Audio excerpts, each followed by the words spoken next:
Hiki unachokiona hapa ni tukio ambalo lilichukua nafasi 254 nchini Kenya, na hizi ni picha ambazo zinamuonesha ujamaa akiwa amepiga magoti kwa ajili ya kumvisha pete ya uchumba mpenzi wake.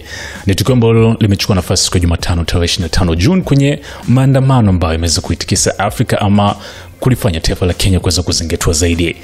Na hii ni tukio ambalo lilichukua nafasi ikiwa ni kuenzi kile ambacho walikifanya June 25 mwaka 2024, so baada ya mwaka mmoja. Video, picha na matukio yote ambayo nilikusogezea hapa ndio ambayo yanaweza kuhusu, na hili ni tukio la kipekee ambalo kwa sasa pia limeweza kutrend kwenye mitandao ya kijamii, hasa kumwona jamaa wakiwa katika maandamano yeye na mpenzi wake kumsurprise kwa kumfanyia haya. Wengi wameweza kupongeza kwa ujasiri wa jamaa, lakini pia love ambayo mtoto wa kike alionyesha kukubali kutokana na kuwa wamekuwa kwenye mahusiano maybe ya muda na kadhalika. Lakini kuna baadhi ya watu ambao wameweza kwenda mbali na kusema kuwa huyu jamaa alikuwaje kama kuchukua maamuzi haya katika eneo ambalo ni hatarishi, kwa sababu ukiangalia madhara ambayo alichukua nafasi, vifo vya watu, lakini pia watu wengine ama raia wa taifa hilo kuweza kujeruhiwa vibaya.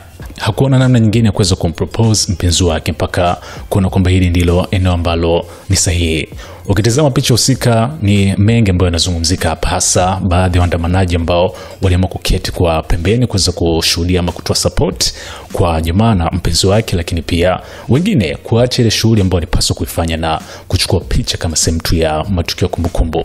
So upande reaction hasa mashabiki imekuwa ni 50-50 kutokana kuwa sawa mapenzi ama kuonesha mapenzi ya chagui mahala, lakini kuna ambao wameweza kusema kwamba eneo hili halikuwa sahihi, hasa ukizingatia mabomu ya machozi, fujo ambazo zilitokea na madhara, lakini pia wengine wakisifu kwa ujasiri na upekee ambao jamaa alikuja nao.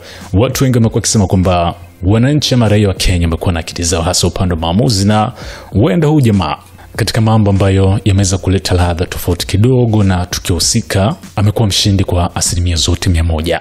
Utafahamu katika siku husika ni mengi ambayo yaliweza kuchukua nafasi, vikiwemo vifo vya raia 16, huku watu zaidi ya 300 kujeruhiwa, vitu ama maeneo biashara kuharibiwa, wizi na mengine ambayo yaliweza kutokea.